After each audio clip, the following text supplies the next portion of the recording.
Hey, good evening. This is Nicolina Nix, and you're joining us for Women Wit and Wine. I have not been drinking yet, guys. But tonight's show is called Big C, and my goal for this is cancer is a very scary diagnosis. I remember my first time of having that diagnosis, and all the thoughts that ran through my head about, am I going to lose my hair? Do I need to buy a wig? And how long is this going to take? I was out of work for a year because I wasn't capable of working because of, my cancer is one of the rare cancers that you could possibly get. I do want to introduce my guests. I do have, of course, my amazing producer, Toby Camilli. Hello, hello. I do have Holly Byrd. Hello. You want to tell a little bit about yourself, Sure. I'm Holly Byrd. I'm a comedian here in Albuquerque. I also co-host the Director's Cut radio program. I had cancer. I don't know if you want me to talk about that now. I mean, we can. You're a cancer survivor. That's the whole point. All of my guests here are, other than my producer here, I don't know that she's ever had cancer, but we've all survived the Big C. So. Yes. So. And then I have Tony also. He is my amazing wine sponsor, but he's also an amazing guest. So. Thank you very much. So, tell us a little bit about yourself. I am a struggling writer. Ask me why. Why? I'm struggling. So, I remember it's been 16 years since I had cancer.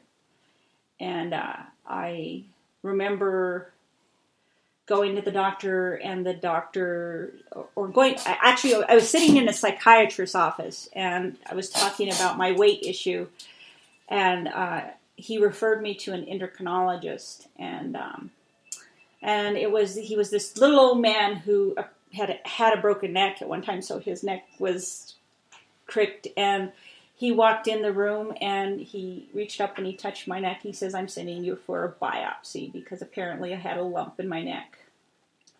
And sure enough, I went for my biopsy, and I had cancer, and they only thought it was on the right side. And when I had surgery, to remove it, because I had thyroid cancer, which is a rare one. Of all the cancers to get, that's kind of the one that is isolated, doesn't spread, and doesn't usually come back. And so when they were in there, they found that I was completely covered with cancer, and so they removed my full thyroid. And so now I get to say that I've had my neck cut and I've lived to tell about it.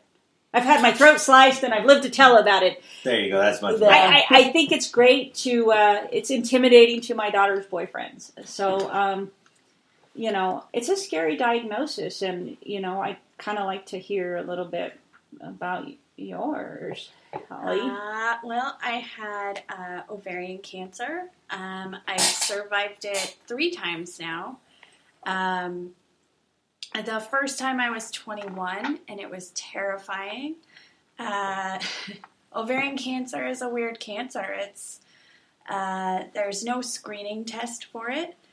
So that's a huge thing. We need more research for it, just because there is no screening test for ovarian cancer. So the first time I got diagnosed with it, it was shocking because I had been diagnosed with so many other things. It was kind of a sum of these parts made up a whole of a cancer diagnosis, but they didn't catch it for a long time.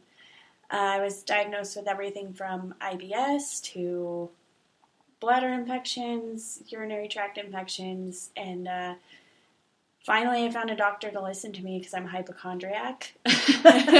So obviously you weren't. Yeah, obviously not that time. I am a huge fan of WebMD. So I WebMD'd everything. I said, there's no way I can be getting this sick all the time and it's not something more serious. So sometimes you should just be a hypochondriac. sometimes WebMD is right. Well, I think sometimes, like with the medical profession now, is they don't listen.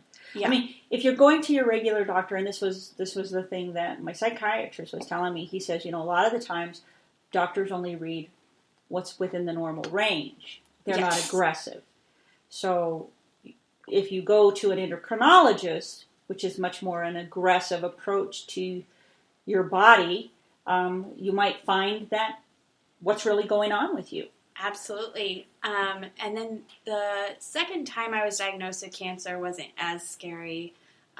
But the only reason we found it the second time was this nurse who had been a nurse for 30 years. And she looked at a scan that I had gotten, and she said, "This is really weird." What happened was I had all the symptoms of appendicitis, and I went in, they did all the scans and everything, and it was the lymph nodes around my appendix were inflamed. Right. And literally, the Doogie Howser doctor that I had, I finally hit that age where the doctors are my age, and that's weird. You don't look old enough to be a doctor, right, sir. He literally handed me a WebMD-like printout and said, "Yeah, this will go away, just go home." And the nurse, who had been a nurse for 30 years, said, "No, I wouldn't just go home. I would talk to a cancer doctor and just rule it out," because she said in 30 years of being a nurse, she had never seen that before. So I think for a lot of women who have ovarian cancer, it's a lot of hit and miss diagnosis, and that's why there's a 70% death rate with ovarian cancer. Not because it's the most dangerous cancer, but because there's no pre-screening process. So by the time they catch it, it's too late. Right. So I mean, and I'm gonna go off topic here a little bit. I would like to talk about the wine that our sponsor brought tonight. It's called Decoy, and it's a Cabernet Sauvignon. It's very fitting because I think that a lot of cancer issues get misdiagnosed because we're looking for something else. So I think the Decoy thing is quite fitting because, I mean, you were talking about, your lymph nodes being inflamed, and really basically what was happening is probably every time that, because I had a C-section and I had scar tissue grow inside of me, and I started having this excruciating pain in my C-section. And it turned out that the scar tissue had grown around. Basically, every time I had that time of the month, it inflamed and it bled right with it. Mm-hmm. So I mean, I can imagine that's probably what was going on with your body. That every time you went through your cycle, it would inflame. You'd be in pain, and because it was just going through the cycle along with you. So absolutely. And also I believe it's the closest lymph nodes to your ovaries. I'm not 100% on that because I'm not a doctor. But I'm not a doctor, but I do go on WebMD a lot. I do. I'm a WebMD expert. Funny side note about WebMD, when I did my cancer diagnosis and all my doctors thought I was crazy, it was correct. And then when I was going through chemo this last time, I looked up a symptom of my chemo on WebMD, and it told me I had a stomach ache. So, wow. Yeah, I was like, thanks, WebMD. Usually you tell me I'm dying of a brain tumor. This time. Yeah, this time I only have a stomach ache. Thank goddess. Thank God it's only a stomach ache. But it's scary. I mean, I kind of, when I met you, you were kind of going through the hard time a little bit. Yes. You seem to have bounced back a little bit. I'm trying. I think we have our days because I know that I, as myself, even years after, thought, wow, I really haven't been checked. Maybe I should go back and check and make sure I'm not dying. Yeah. At least I'm dying slowly, if that's the case. But I did. I thought, what was really funny was, when I went through the radiation, because I did go through the radiation, I was greatly disappointed because they did tell me I was a threat to small animals, small children, and pregnant women. However, I wouldn't set the Geiger counter off at the airport if I whipped. How disappointing is that? That's super disappointing. It was super disappointing. So, and Tony, let's talk about you. I mean, you're a cancer survivor twice. Yes. And let's talk about that. Which is kind of odd. Yeah, so my first little event was in 93, and it was the same thing. The lymph nodes around my kidneys had grown a pretty good size, and they looked at them. Luckily for me, when I went in, the guy that was supposed to see me didn't show up. They had a guy on staff, and he had left. And they said, "Oh, good grief. That doctor we had to see you left." And so they searched around and they found another guy, and he came down and he's like, "Oh, okay, you got a problem. We're going to have to work on this." And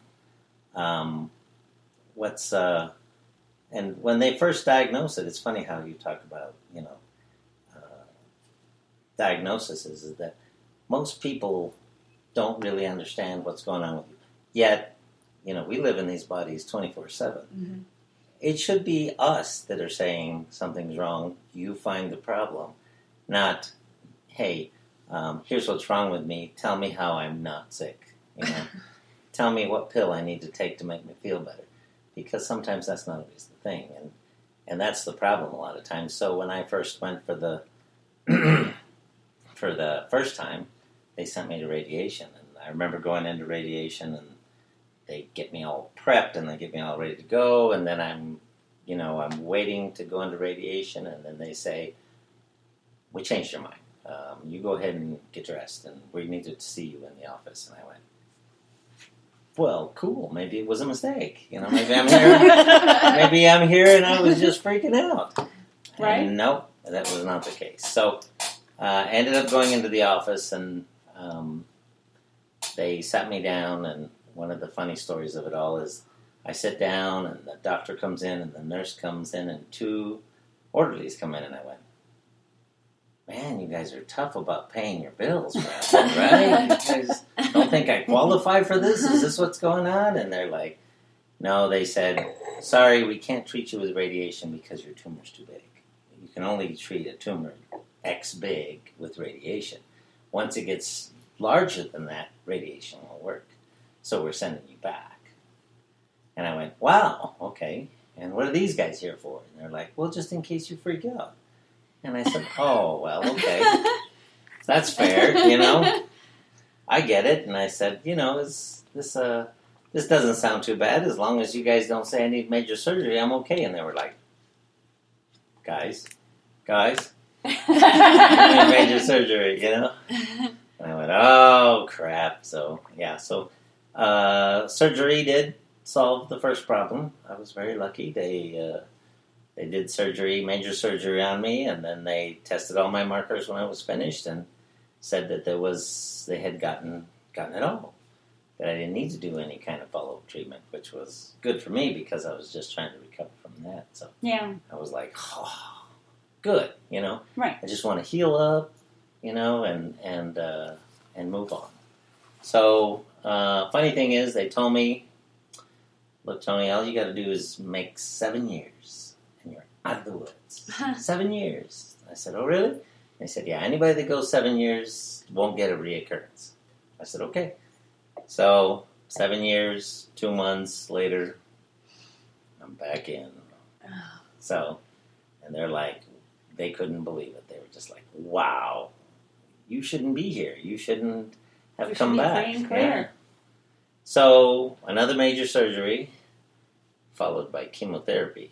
So, which was, one of those things that you tell people when you've been through it, man, it's hard to go through.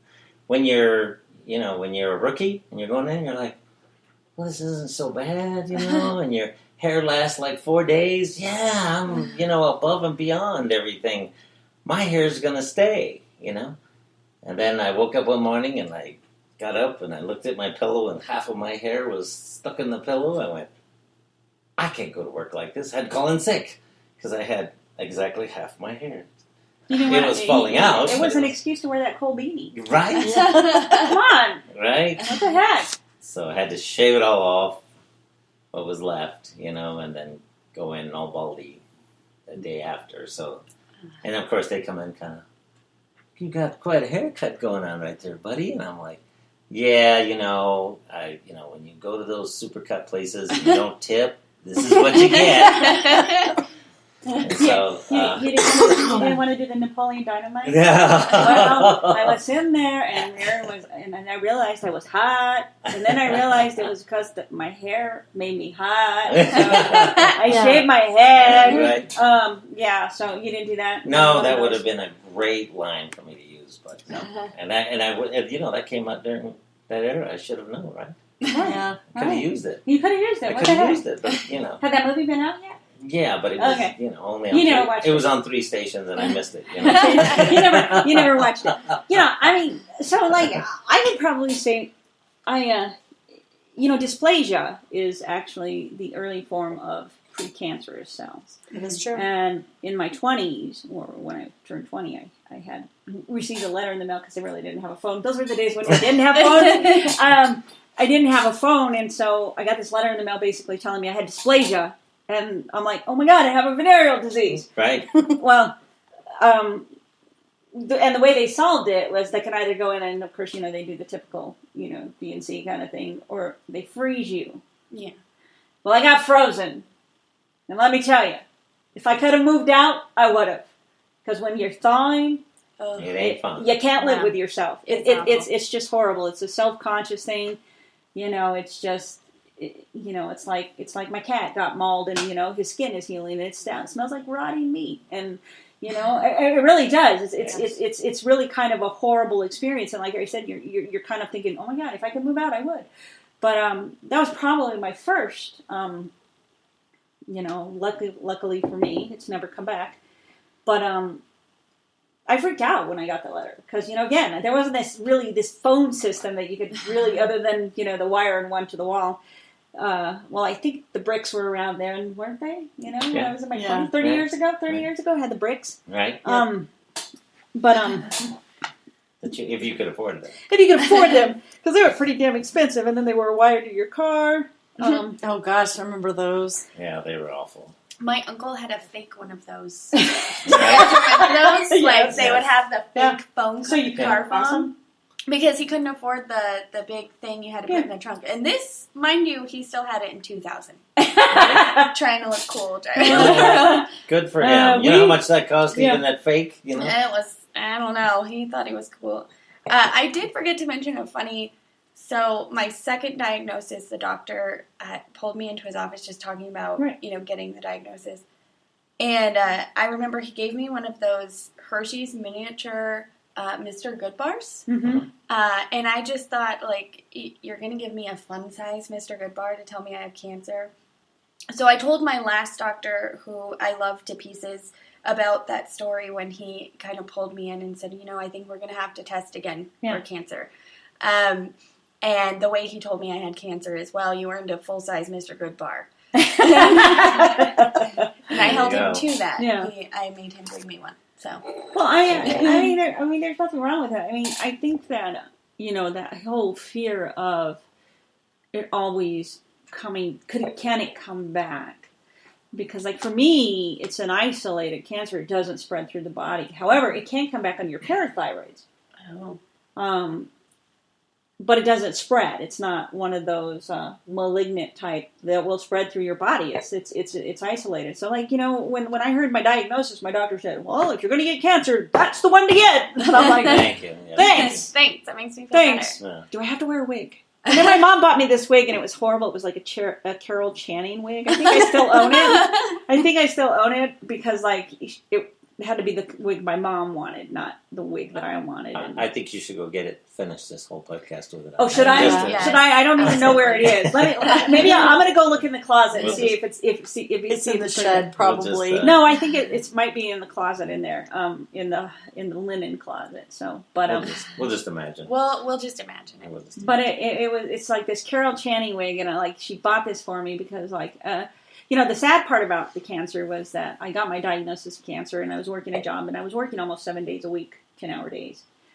And then when I told my employer that I had cancer and that they wanted me to go in right away, but I said I'd wait for 2 weeks to give them the courtesy, just before I'm closing on my house, which this is my first home, my job was in the paper. Wow. I did. Nice. How about you, Holly? Did your job get jeopardized for all of this? No. So this last time I had cancer, I had actually already kind of gone crazy and quit my real estate job to be a comedian full time. So my job wasn't necessarily in jeopardy, but I remember the first week of chemo, I had already been booked for 5 shows that week. And I turned to my boyfriend and my best friend, and I said, I'm going to go ahead and I'm going to keep doing these shows, because I was scared that if I canceled these gigs, they wouldn't book me the rest of the time I had cancer, and I wasn't sure how long I was going to have cancer. Right. So the first week of chemo, there I was, I was on the chemo pills that week, which ended up not being great for me because I was just sick the whole time. And I did 5 shows the first week of chemo, and it about killed me. But I did it. You're a trooper. I tried. Did you use the chemo pills in your stick? I should have, but I think this last time of cancer, it was such a weird time in my life. I had gone through a divorce. I met my wonderful boyfriend. I got diagnosed with cancer 2 months into our relationship. Oh, wow. And so what ended up happening was 2 months into my relationship, I had to go and say, hey, babe, so just so you know. Guess what? I have cancer, and, if you want to break up with me, you totally can. And I thought I was giving him an out, but, really, you're not really giving him an out, because you're kind of saying, you can be a jerk if you want to be a jerk, but I have cancer, so you're stuck with me for a few months. Oh my God. She found the wig. Okay, I'll be right back. What, do you got to pee on that one? Yeah. Well, you're going to take a picture of it. Yeah, so I think my biggest challenge wasn't necessarily... this is going to be challenging to keep a straight face, like that wig. I think I can put my clown nose on. No, that's God, great. No, I love that. So I think my hugest obstacle was that I spent this entire time doing cancer, and Nicolina and I talked about this a lot. I was so scared to admit when I needed help, or admit when I couldn't do a show, or anything, because I was in this new relationship and I love him very much. And so I was kind of scared that if I did this diagnosis, or if I gave in to the hard times, that he would just leave. So I just I did everything by myself. I went to my surgery by myself. I got a safe ride, and I just I don't know. It wasn't a job thing. It was like I got in my own way, and just... That's okay. It's tough to face all the reality of that, and you're not always sure how people are going to take it. And sometimes they go to both extremes. They can want to help you immensely, or they're real standoffish. Yeah. And unfortunately, because of the duration it takes to go through all that, they're usually standoffish, because it's like, you're going to be doing this for how long? And how many times you're going to be going? And, right. Yeah. Oh my gosh, I might lose my job if I have to be there for you. My response was, well, because I had a hysterectomy like the year before. Well, you had your hysterectomy and now you have the cancer. Lewis is wondering what's next. Yeah. And I'm like, dude, and what's worse is, here's the kicker about my cancer. I got unemployment after I lost my job, and they fought me for it. They fought me for the cancer, and I was found to be disingenuous because they had witnesses at part of it, and then when it came down to it, the witness that should have been there was not there, and so I got screwed, and so my result of them fighting my unemployment was I was disingenuous. Ugh. And, I worked for attorneys, and so that sucked because, here I am. I was out of work for a year. Oh, wow. I just on the same vein of being called disingenuous and whatever, I remember I had this, so I had to get Medicaid because comedy, believe it or not, does not offer any kind of health insurance, guys. I know that's a shocker. I know. Dude, come on. And so I had to go on Medicaid, and I was kind of at the mercy of Medicaid. And so I say that Medicaid was a blessing and also not so much a blessing because I was taking chemo pills, and Walgreens made a computer error. My doctor had accidentally written 2 prescriptions for the same chemo, and just something happened with computers. And the thing that we're dealing with in our society right now is computers run everything, but there are certain things that you kind of need a human to look at and go, oh, okay, there's that something makes wrong sense. Here. Yeah. Yeah. So I had gotten 2 prescriptions for this chemo, and I just needed another prescription for the other chemo that I needed. And they said, why don't you keep the other chemo, and then you can have it for next month. So it didn't seem like a big deal to anybody until it reached the Medicaid office, and they thought that I was selling my chemo pills on the street because apparently there's a high demand for feeling really sick. I don't know. I don't know why anybody would buy that on the street. So everything that I would, so I can put in people's coffee. No, I'm just kidding. I'm just kidding. Oh, your hair's falling out? Oh, I don't know. That's so weird. Do you want this Carol Channing wig? I'll sell it to you real cheap. Yeah. Do you like my hair? Take this pill and you'll your have hair grow just back like if you it. wear it. Oh my goodness. But so all my treatments got put on hold, which caused a huge hiccup in all of my treatment. I was supposed to get a surgery. It was supposed to be a couple months chemo, get a surgery, do like a couple more weeks of chemo, and you're done. Wow.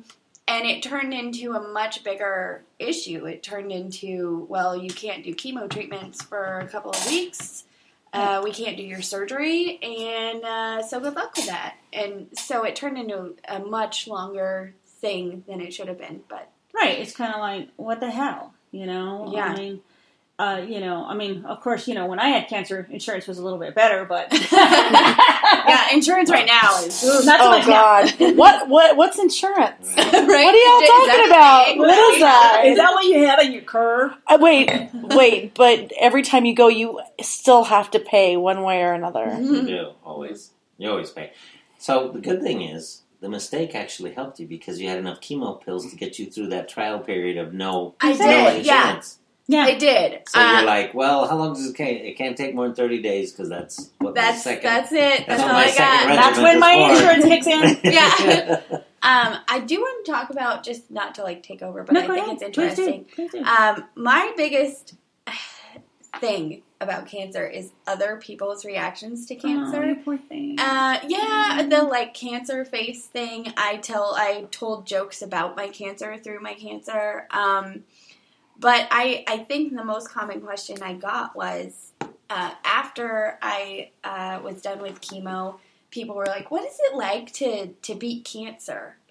And I didn't know how to answer that because with my type of cancer and maybe your type of cancer and Nicolina, even maybe your type of cancer, I don't think there is a beating cancer. And I read this article. I actually Googled it because I just was like, I don't know what to say to people to make them feel better about me surviving cancer. So I found this answer that was so intriguing. It was a guy who had survived some crazy cancer. I can't remember what it was. But his answer was so poignant. And it was, nobody beats cancer. It's not a cage fight between cancer and us. Cancer is a thing that you live with for the rest of your life, and it's like running down a tunnel. Instead of fighting somebody head on, you're running down this tunnel, and you have no weapons with you, but somebody's shooting a gun, and you're outrunning those bullets. And eventually, either those bullets hit you or you get out of that tunnel, but there might be another tunnel at the other end. And I just thought that was so interesting that our whole society just thinks like, oh, you beat cancer. And I get that all the time. People are so excited that I beat cancer. And it's like, yeah, but in 6 months I could have it again. So Exactly. My father had apparently on his death certificate, which I didn't know, but he had pancreatic cancer, which is one of the more aggressive ones. Terry's brother has been diagnosed with it. And, and the man that left this world was just a shell of the man that was my father. And again, I agree. We don't really beat it. We survive the bout. We survive the bout. But it doesn't mean there's not another bout. Right. It's a little bit like a cold. Yeah. You know, the best thing you can do is take care of yourself. You can see the doctor on a regular basis. You know, for me, it was a 10-year period before I really got myself checked again, thinking, well, you know, maybe I should get myself checked. Because again, but for me, it was like, this is one of the ones that's isolated. It doesn't go anywhere. So like, I really wasn't worried about it. But then like, I started thinking, well, maybe just in case I should, you know, and so like, I'm lucky because, you know, I had a coworker where his mom had thyroid cancer and it came back on the parathyroid. So it can come back. And so far, I've, knock on wood, it's not come back. And so I believe that it's good, but it doesn't mean that there's not. I mean, because like, if something runs in your family, ovarian cancer runs in your family, there's a possibility you can end up with it. I mean, yes, and for feminine cancers, just for sake of, I think it's important to say, any kind of reproductive cancer with women especially, it's like now I have to be worried that I'm going to get breast cancer because there's like an 89% more chance that I'm going to end up with that. So now I get mammograms twice a year. Now I get, you know, it's cervical cancer is now a possibility, and you gotta teach your boyfriend how to do the lump check. Yeah, he's getting it pretty well. He's been supportive the whole time. Big old poster on the wall. Yeah, instructions, babe, and it feels good. So you need to tell your boyfriend that, you know, that was great what you guys talked about, but for boys, you know, you need to say, this is like a cage fight. You go in, and you go into this cage fight, and you fight, and when you win, you get out of the cage.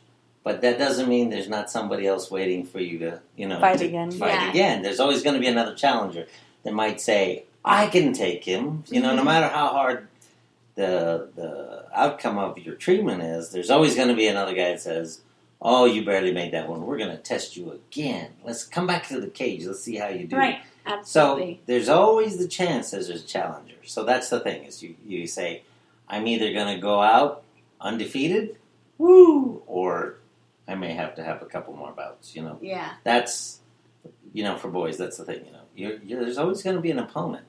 Yeah. Question is, when does he want to fight? Right. Right. That's true. When does he want to fight? Because he's always waiting. What do you that freaking wig, man? I know. I can't with the wig. I know. It's just kind of. I think it looks great. It's totally Carol Channing, isn't it? It is. It's even that color. Let's see. Let's I think try we it on should all Holly. just. Let's see if she'll look We like should a all good just. blonde. We're all going to try on the wig? Yeah, why not? Yeah, She brought it out. This is the cancer survivor wig. Oh, look, she even knows how to put it on. I was going to do it the other way. Oh, Holly, no. you are. You gotta have bangs. Oh, It has bangs. Oh, okay. Maybe I don't know how to put it on. Nicolena's going to have to help me. So when you put on a wig, always start like this. Yeah. Upside down. And this is the front, and you always want to come in to the wig like this. Oh, okay. Oh my god, I can't. With the You have wig. to remember, There you go. Nicolina is also hair and makeup. And Okay. literally, Help her out. you have to come. So- It's like a bra. It's like So- that bra so adjustment that you do. We start with the wig, I wouldn't know anything about that. Here. Okay. and then we put it on, and then you Throw adjust it back. it to where it's off. Oh, there you go. Oh. Wow, Holly. Oh, Ooh, You're look like at a you. new woman. You gotta realize that wig's 16 years old. That's right. And it's been in the closet. Put it in the closet. Oh my goodness. I had a friend who was in the closet for 16 years. There you go. And So he that's didn't it. look this good. There's No? nothing wrong with that. Didn't come out with a blonde wig? No. You need a little training. Is that what you're saying? Yeah, just a Okay, little. Tony. It's okay. Awesome. Throw it on. It's Tony's turn. It's Tony's turn. All right, let's see. It's cancer survivor wig. All right. Go to the front thingy. Yeah, just like that. Slip it on. Oh! I've always wanted. Oh, goodness. Oh, Oh, man. You look great. You look great. I always wanted to So have you- long hair. This You is me in the look 70s. like one of the In case you're monkeys. You know wondering. what you look like? You look like one of the guys from Spinal Tap. He does. Give us the face. Give us the. What do they do? A sign or something, don't they? Which one? I don't is know. I remember Spinal Tap. The sign. I don't know. I remember the sign. Oh my goodness. Oh, gosh. Buckaroo! So There you go. So, You got to be pretty secure to be in the. yeah, you're Anyway. very secure in your Am I- sexuality right now. I'm so proud of you. So, both of you went through chemo too, right? I went through radiation. She did radiation. I did chemo. Did you make bonds with anybody in chemo? Yeah, all the staff. Yeah, the staff, The whole staff. Yeah. the whole staff, yeah. I remember the first time I went through chemo. So I'm the type of person that I make jokes no matter what. Obviously, that's why I'm a comedian. But I remember, so I had to go to Texas to do chemo this first time. And the nurses are just, I can't right now. The nurses are. The What? Nurses are. The nurses are brilliant. I mean, if you choose to work Wow. in cancer, I think you're just, Wow, look at Oh. you. you look. I am telling The you. fact that you keep parting it, you're starting to look like a bag lady. you no, she looks great. Yeah, you just went from producer to executive producer. Oh. Especially with my regular hair hanging out the bottom. Yes. It's called an ombre. Oh, God. You should keep that on It's called a. all the time. All of All the that. time? All right, Yeah. so Well, I do love the wigs. I do too. I love wigs too. So you're saying? Oh, yes. Sorry. So No, I you're had, not. I had to get treatment, and you would see these nurses all the time, and they work so hard, and they get puked on a lot, and people are grumpy, and whatever. And that first time, I bonded more with the nurses than I did any other patients. And I brought them muffins one morning because they had horrible food all the time, and I thought, you know what? Here, let me bring you some muffins. And they thought, well, this is really nice of you, and I said, well, you guys are turning me into Spider-Man because you're shooting me up with all these chemicals, so I figured the least I could do is bring you some muffins that I can't eat, but I can watch you enjoy them. And I felt a little betrayed because they sent psych down, and they said that I was coping too well with my cancer, and they thought that I was suppressing it because I was making so many jokes about it. Wow. But I still love them to pieces. I still keep in contact with them. I think wow. that the only thing you can do is make a joke about Oh, yeah. it. If you can't joke about it, what I mean, are you going to do? Because a lot of people, when they hear the word cancer, it's like, it's a death sentence. Mm-hmm. Oh my God, poor you. Yeah, so my room was one of 6 that were around me. So I sat in a room. I was in a room, and there was a room across from me. And I had already been getting treatment for months. And so, the girls would come in, and I would joke with them because, if you can't have a positive attitude, you won't get through it. So, so I was yucking it up with them. There was 2 of them in there. And they left. They got called out. And they turned around. They came, and this family came in with this one individual. And since I could see them, they went in their doorway there. And that one individual came in, and the family was all there. There was like 6 of them.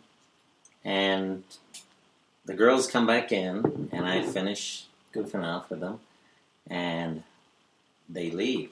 And then they come in, and they close my door. And they said, we got to keep your door closed. And I said, why? They said, because the family across is offended that you're not taking this seriously. And I said, really? I said, they just got here. They haven't even had a single treatment yet. This is just them coming in, first time, and they're all coming in, and they're all boo-hooing They're somber. over that stuff.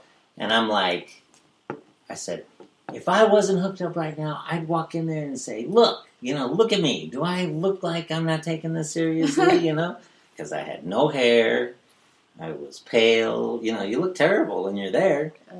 Except you don't see it. And they were like, no, don't make it worse. The family's all up in arms over their kid. This is the being face sick. of cancer. Yeah. I mean, this is the face of I know. cancer. Yeah. This is the face of cancer. What is that? What does a cancer patient look like? Well, It we're looks all like supposed to be anybody. super It looks like serious. me. It looks Yeah. like me. It looks like me. It looks like Tony. And it looks how like you Nicolina. cope with it. makes you a Better. different type of person. I mean, I can say, okay, the doctor says, Holly, you only have 6 months to live. You have cancer. Go. I would jump out of a plane. I would buy all kinds of stuff. So you live your life to the fullest. Right, but Okay. they want people to be holding your hand like this, going, But Right. but you most know, the people, whole time, and you're going, no. I don't have time for this. This is Yeah. not, If I only have 6 months this left. is not who I have to be, because a lot of people when it's a little bit of the metaphysical mind when the doctor says, Toby, you only have 6 months to live, and Toby says, oh my God, I only have 6 months to live. Let me get my affairs in order. Well, in 6 months, Toby dies. But if the doctor says, Toby, you have 6 months to live, and she says, fuck you. I don't know what the hell you're talking about, but I have so much crap to do in my life, I don't have time to die. And 5 years later, Toby is still alive because she said, fuck you, Death. I don't. You're not winning. You're not winning. I'm not giving in. At this point. Because at some point we all will, but Right. But The point is, a cancer diagnosis is not a death certificate. It's not a death certificate. It's not a death sentence. It's not saying you're going to die in 6 months. Well, because there's so many people that you read stories about that say, you have 6 weeks to live, and 5 years later they're still here. Mm-hmm. Yeah. Well, that's the worst speech they give you. That- I say right now, when they tell you have don't know. they always put some kind of expiration date. I felt like a milk carton. I didn't have that before. I was good forever. And I'm like, no. I'm still going to be buttermilk, even if I'm not milk. I'm going to be buttermilk to the fullest, because you don't let them do that. But I watch them do that all the time. They come up and they say, oh, I'm sorry, Holly, I have cancer. Boom, here's your date stamp. Here's your expiration. Here's your expiration date, Nicolina. And you go, was so funny. and if you accept that expiration date, which I have to say, at least 50% of the people do, they just sit there and say, I got a date stamp. I got an expiration. I've got to hurry up and get everything done, lay down, and be done. Yeah. And you watch them do that, and it's heartbreaking. I mean, you sit there and go, hey, look, they gave me that same speech, and I'm still here. Yeah. And they're like, oh, yeah, but you're different. No, we're all human. We're all people. I'm not different than everybody else that's out there kicking There's it. so many remedies out there. I mean, cancer has really come a long way. It However, has. we don't. It's not necessarily the death sentence that 20 years ago it was. There's diets that you can follow. I mean, I know that there's an actor, Battlestar Galactica, the guy that played Starbuck, the original, not the girl one. Yeah, not the girl one, the blood one. Dirk Benedict, he had prostate cancer, Mm-hmm. and he changed it going through a macrobiotic diet, and it reversed it. I think that there's methods out there, but you do have to admit at one point when you have to get to the point where you say, okay, now I need Western medicine. Yeah. Now I need to do the chemo. Yes. Because now I can't. I think I there's can't a ignore balance. it. I mean, there has to be a balance, but you can't. There comes to a point where you can't really necessarily ignore the symptoms that your body is telling you. And I'm not gonna lie, I ate Taco Bell through all of chemo. Good for you. Good for you. There's always this one thing. So I could only eat taquitos from Whataburger. I love Taco Bell, I don't and remember. the only thing that got me through substance in. chemo was lemon heads, because the lemon flavor cancels out that gross metal thing. Yes, I didn't do the chemo like you guys did. I did the radiation, so. And still, I have weird taste things going on. But it's weird. So this last time I went through chemo. Sorry, I had a thing. So, It's a chemo. I have a thing too. I have a thing. It's Everybody has a thing. What do you call yours? Yeah. Wine. So this last time I went through chemo, I had a really cool, spiritual, amazing experience where I met a group of women who were going through chemo for the same thing I was there for. And it was a very diverse and different group of women. We were all very different, and we were all really bonded. We all went out to coffee once a week, and we all got really close. And the hard part about that is now one of my favorites, the one who approached me, and we saw each other often in waiting rooms and chemotherapy, and then formed a friendship. She passed away a couple of weeks ago, and everybody expected me to kind of fall apart, and I did for a couple of days. But here's the thing: is I was like, yeah, but I survived, and she helped me survive. Mm-hmm. And she had been battling this for a long time, and now she's no longer battling it. And then another one of the group of us, she's in the hospital not doing well. And she discovered that she had ovarian cancer while she was pregnant and chose to stay pregnant, which made the cancer progress worse. So it's interesting to me that this time, instead of bonding with the nurses and everything, I bonded with a group of women who are amazing. And I think I'm the one in the group that kind of makes everybody laugh when we shouldn't laugh. So when Colleen passed away, we couldn't find her funeral because we don't know if Colleen was like her middle name and that's what she went by, but there was no obituary, no nothing. The hospital can't tell you anything. They can't. Might have been a private cremation. Yeah. And so we had our own little thing, and we went to the hospital to see the girl who's not doing so well, and I was cracking jokes the entire time, and it was almost like if we hadn't have had that, it would have been this weird funeral march, and then we went to Panera Bread, and we would have all been just crying over our bread bowls, and it would have been awful. So it's to me, that's the most interesting and probably the biggest blessing out of my cancer this time, is that I met a group of women who are all doing this, and they're all surviving, and they're all very strong. Right. Some of them have families, some of them have grandkids. There's one of us that's 75 years old. Wow. And she's probably the strongest one of all of us. That's amazing. The community. I was actually just writing Toby a note. We were saying, passing notes. Oh my God, that would be a good script. It really would, actually. I think that would be a great pretense where you have all these women. I've thought about making a documentary, but all walks of life it's not like so much about a feel-good movie. It's about the reality of cancer. Of like, some of us are going to pass, and some of us are going to, some of us are going to thrive and continue on to have grandchildren and stuff like that. I was just sitting there going, that would make a great script. Maybe we should work on that. I thought about making a little documentary, but none of them will do it. So. That's okay. We'll fictionalize it. So here's the thing: we would take your story and we would turn it into a script. That's what I do. We would turn it into a script, and kind of like and determine on how we want it to go. Right. Make it a drama. Where you meet all these people, and again. And I think it brings the attention to the fact that cancer is not an old age disease. No. It's across. You have an 8-year-old that has cancer. You have Yes. I mean, I have a friend in Santa Fe that his grandbaby was born and had a tumor. That's just crazy. Born with a tumor.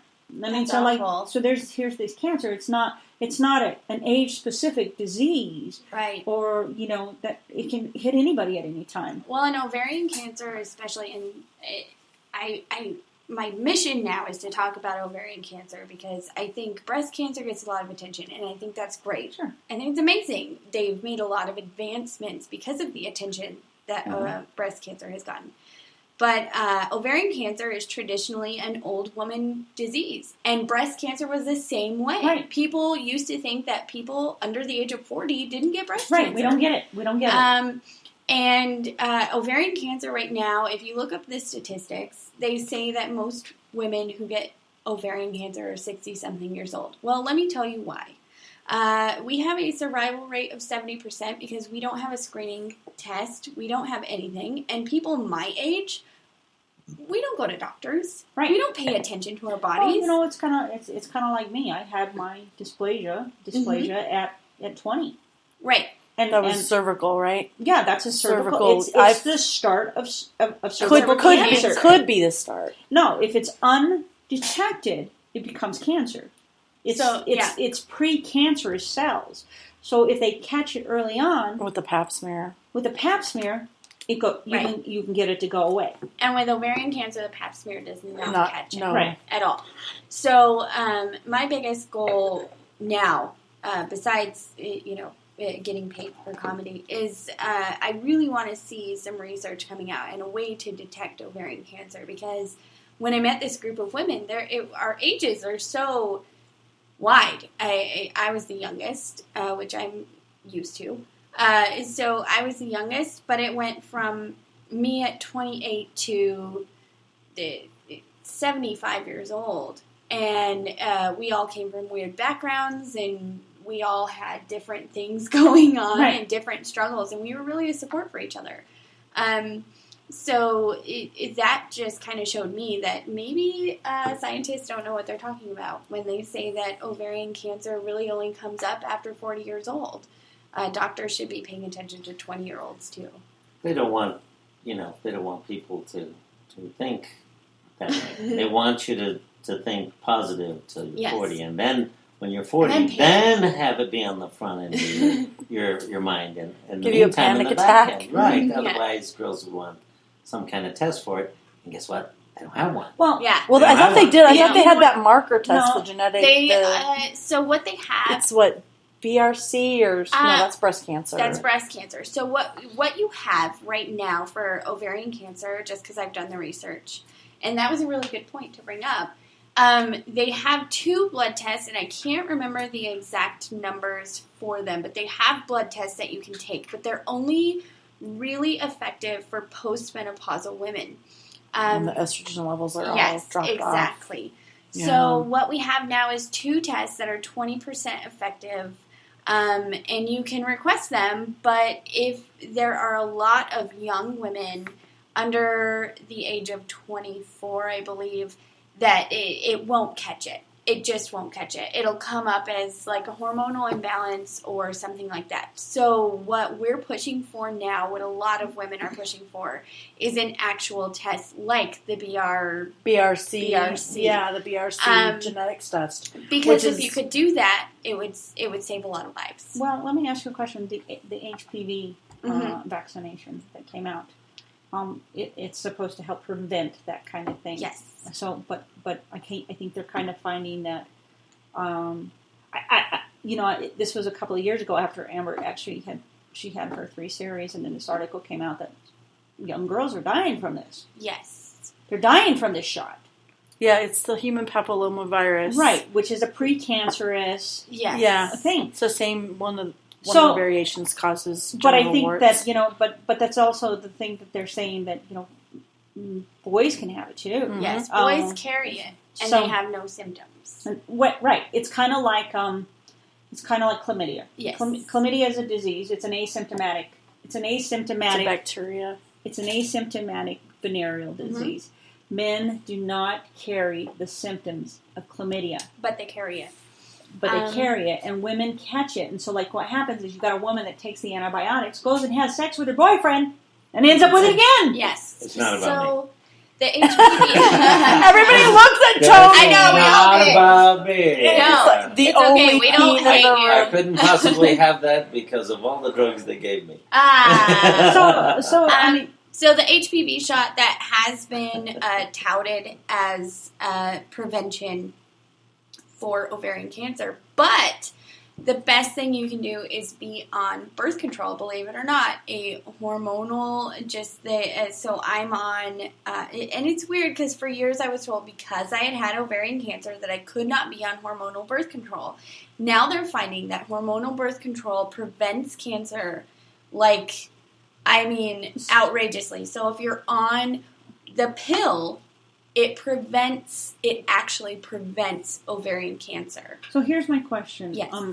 Because, birth control has hormones. It does. But so does an IUD. It does. And what they're So what's the difference? What would be the difference? The types of hormones and how they're delivered to your body. Okay. So the types of hormones that you have in the birth control pills, they are more regular than what you would find in an IUD. So they're more controlled, if that makes any sense. They know more about the birth control pill than they do about an IUD.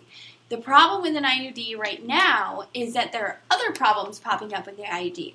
I mean, think about it. If a man had to shove a metal rod in his balls, they would never do it. They would never do it. No. And yet Got a point. but yet we're still doing that to young women. And I've seen a lot of young women who have scarring and damage and all kinds of things that are coming from that. So I would never suggest the IUD, but I would suggest absolutely going on hormonal birth control, lowest hormone you can possibly do. I'm on Mononessa, and it has been proven to regulate your periods, regulate your hormones, and like I said, it prevents ovarian.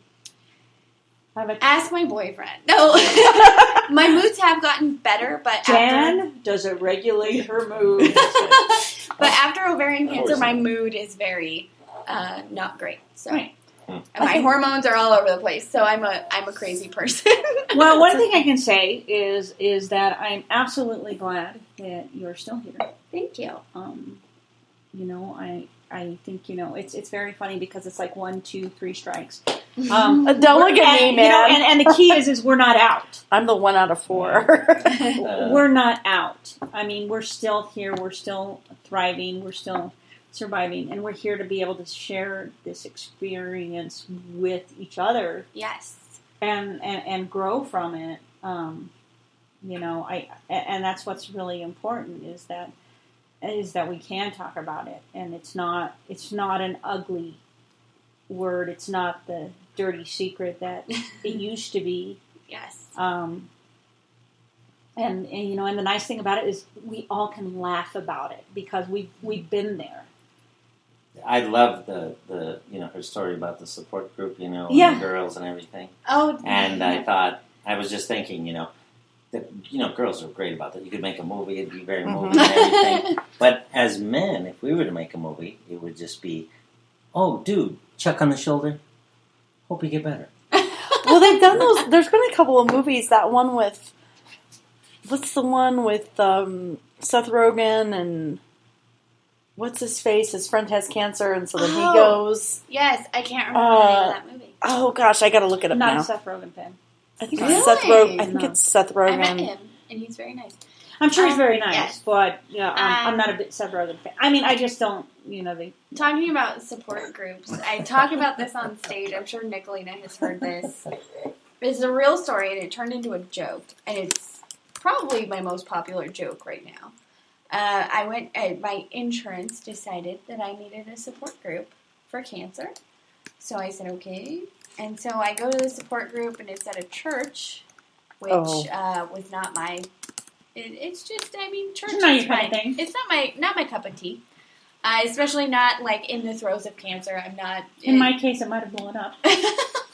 Or you could have been struck by lightning. Yeah, one or the other. Lightning, caught on fire. And so I go and I walk in, and there's obviously a bunch of rookie, like what you were talking about, rookie cancer people in there, and they're crying. And I thought, crap, these people are not going to appreciate my jokes at all. They're going to hate it. And I got banned from a cancer support group here in town. And the way that happened was we're all sitting around, and the person leading the group had never been through cancer, knew nothing about cancer.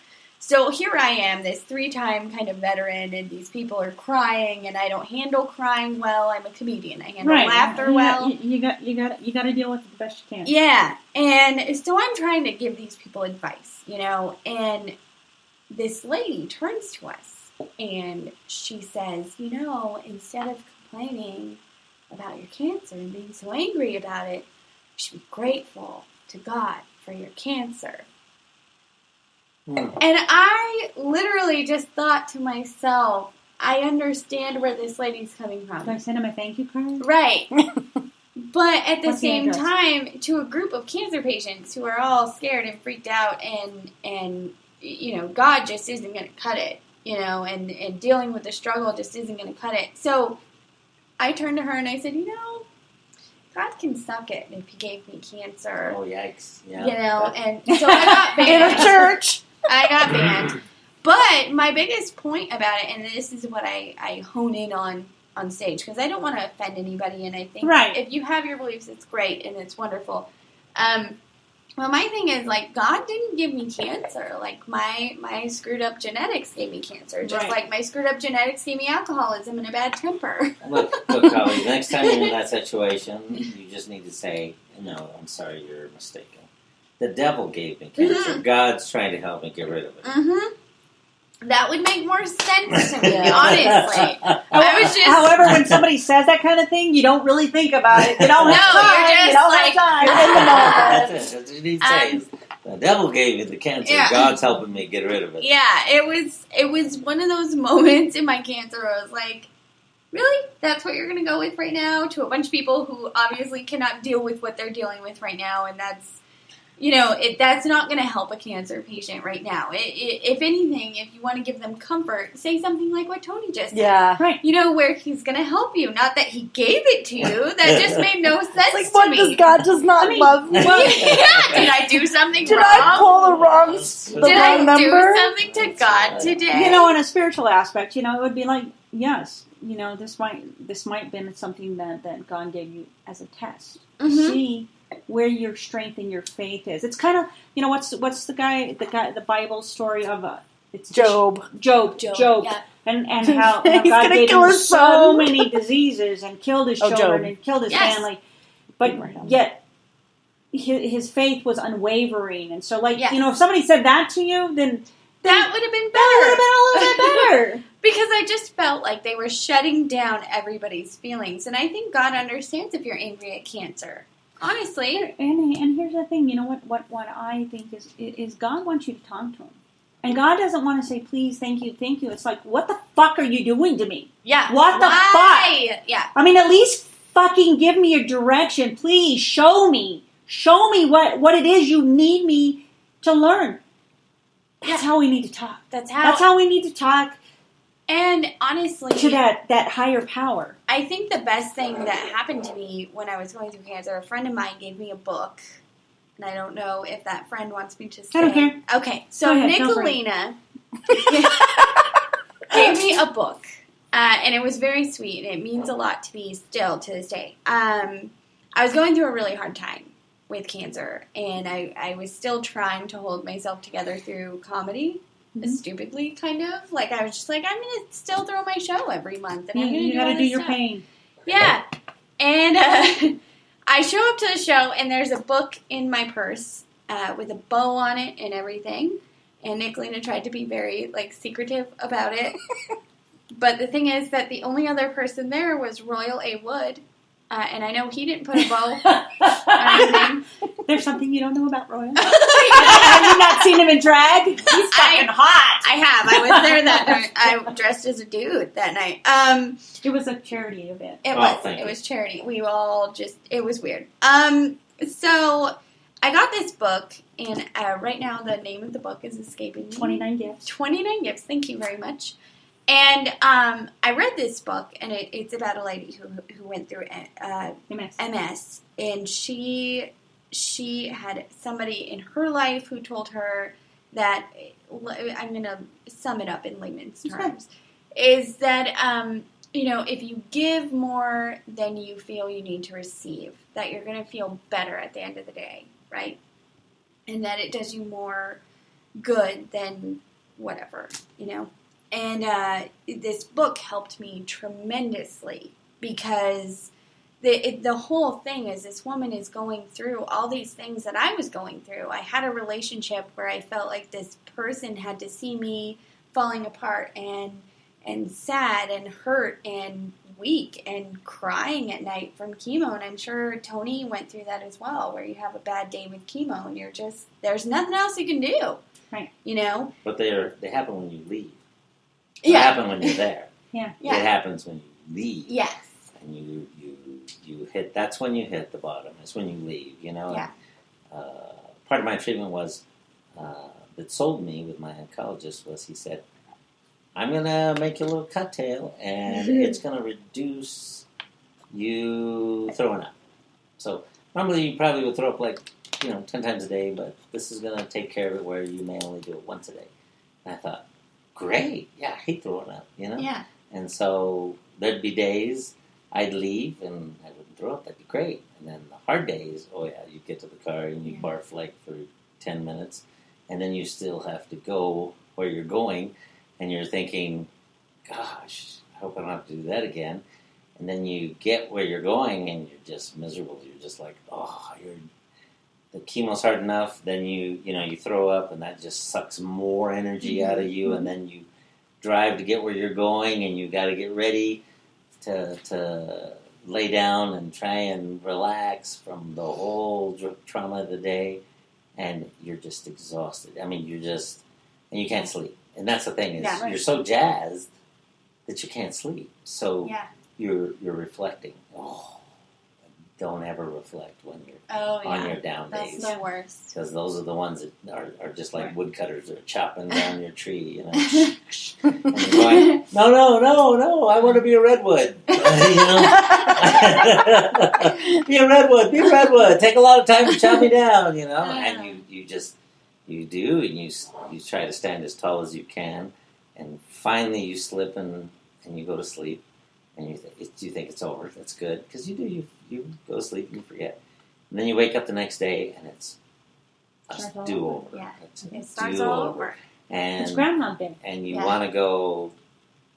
I don't want to do this today, but you have to. So you just have to say, "Oh, gee, yeah, another day for me to go to Whataburger and get a burrito and start my day."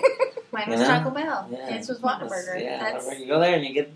They see me every day, Oh. What was sad is, I never thought about it, but, I was losing my hair, I was getting pale. They were probably thinking, dude.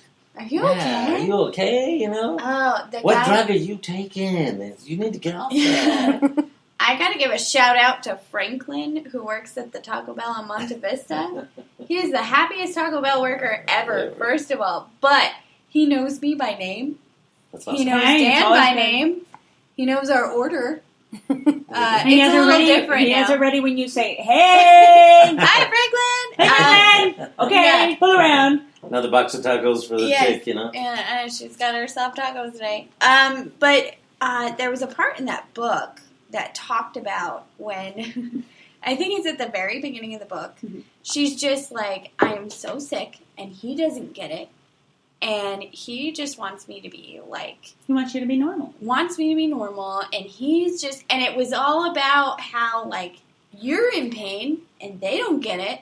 But the part that got me was that she got kind of angry at her husband for being able to sleep. Mm-hmm. And like you said, you can't sleep when you're on chemo. You just can't. You're tired, but you feel horrible. Right. And you can't sleep. And I remember one night, and it was maybe a week before he gave me the book, believe it or not. And I looked over at my boyfriend, who's wonderful and amazing and has supported me through this whole thing, but he was sleeping, and he was snoring, and he was happy, and he was dreaming, and here I was, sick as fuck, can't sleep, I'm going to throw up for the 30th time today, and here he has the audacity to sleep so he can go to work tomorrow and leave me here alone to deal with this. And I could not see his side of that. Is like, yeah, I have to go to sleep so I can go to work tomorrow, so I can get through work knowing that I left you at home sick as a dog and I can't do anything about it. Mm-hmm. And so you give me this book, and it changed my life. It changed my life in so many ways, because the way this woman dealt with everything, and how once she started looking at it from, what can I do for somebody else today? And that helped her get through her sickness, because it made her get out of bed. It made her get out and do things she didn't want to do. There's some days that you're going to think that, okay, I'm at my worst and I'm at my low end. I have no money. But that's the day that you give your money, your last $3 away. Because you know what? Because the universe is going to see this and hear this, and it's going to reverberate. Yes. And you're going to be taken care of, because you're giving compassion, and it's not out of obligation, it's compassion. It's, it's what we give to others that we receive. And if you do it expecting to receive something back, then you're doing it for the wrong reason. Absolutely. And and that was really kind of the whole pretense of the book. And and this woman went from barely walking to, she healed herself from The fact that Mm-hmm. it's almost like it's like the karmic thread thing. Mhm. Anything in your house that represents your ex or your family that's such a negative influence on you starts to weigh you down. But it's got a negative energy attached to it. And so by ridding yourself of stuff, you start to feel the weight rise off of you. You're no longer heavy, and you're breathing and you're thriving, and you know that today is a good day. Yeah. Because I'm here to do this. Exactly. I'm here to give this to you. I'm here to share this with you. I'm here, and I think that was for me the pretense of the book. I don't know if that's absolutely. what you got out of it. Well, and I think the best part of the book that I got out of it was I might be going through this today, but somebody has it worse off than I do today, and I can try to pull myself out of having to puke 30 times today Right. and go visit somebody who's having a bad day or whatever. But I'm happy to tell you that since surviving cancer, I've passed the book on to somebody going through ovarian cancer, and they also got out of it what I got out of the book. Good. So thank you for giving me that book. You're welcome. And it's now being passed around the New Mexico Cancer Center. So I'm a firm believer. In fact, I had bought a couple of copies of it because I just really think that it had a great message about, and of course it came from the book that I gave you for Christmas, which is You Are a Badass by Jen Sincero. Oh, I'm reading that one now too. It's a fantastic book. So good. Fantastic book. And that's where I got the book from, was from her, is in the book she talks about it. Yes. And I thought, you know what, I need to read that book. And I read that, and I'm actually part of the group. And I get messages about people who I love it. who actually utilize this 29 gifts process. And I think it's not so much about what you're giving, because your gift can be as small as hey, I just wanted to check on you today. Mm-hmm. It's not always. It doesn't have it's not tangible. It doesn't always. Sometimes it's emotional. Sometimes it's it's a positive support. Sometimes it's it's a call to the friend that says you haven't talked to in years and said I thought about you today and I just wanted to make sure everything is okay. Because that might be the day that friend is at the end of their rope, and because you've reached out to them, it's now healed them.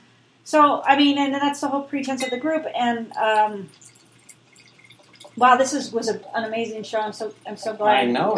I'm so glad you guys are here and I know to share this with me. We went over just a little bit, and I knew we were going over. I kind of looked at the timer, and that's okay. No, I'll start playing. No, it's fine. We had an hour's worth of I have socializing and 15 minutes worth of book club. I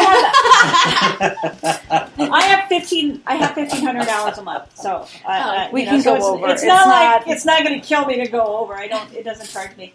Yeah, it was a good show. I do want to say that I'm glad you guys are here. I'm glad you're here to share this with me.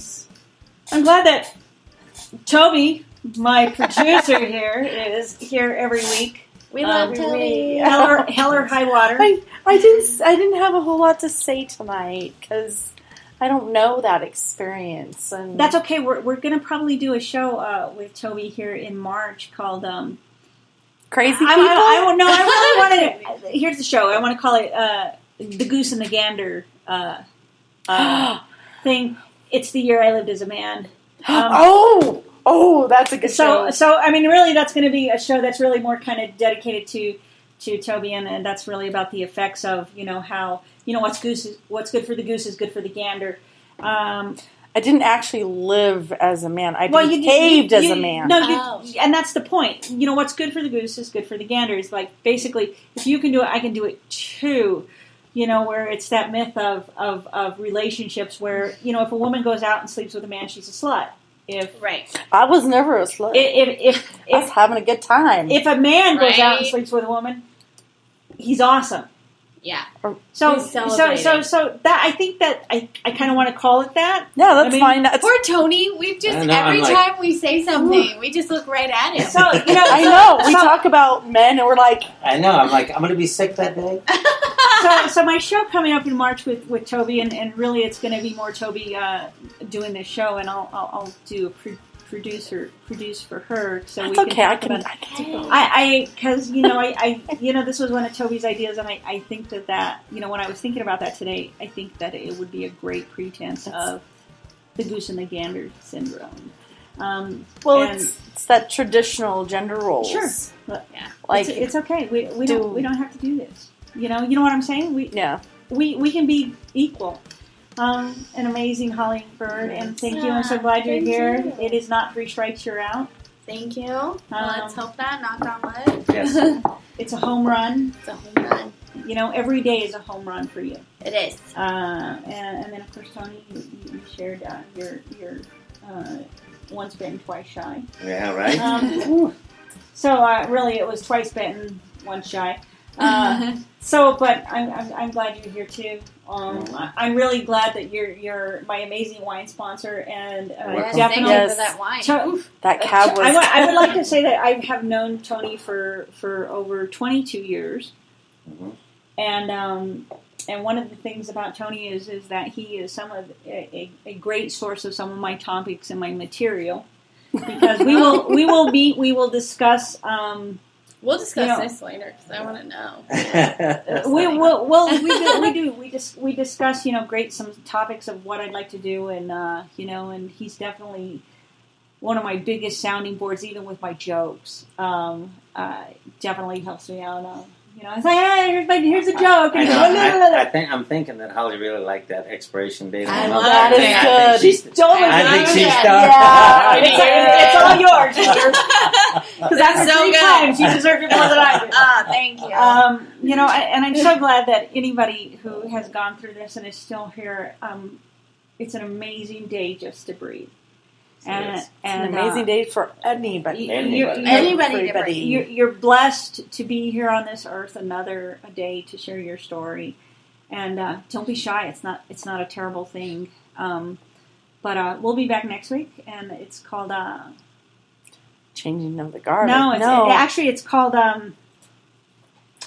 Meet the New Boss, same as the old boss, and it's definitely a political show. I was actually supposed to make a phone call to one of my guests today, and I got a little tied up today, and so I'm going to have to apologize. And the idea is to get a couple of people here to talk about the voting, the upcoming inauguration of our new president, what we hope to see, and what we think is not going to happen. Mhm.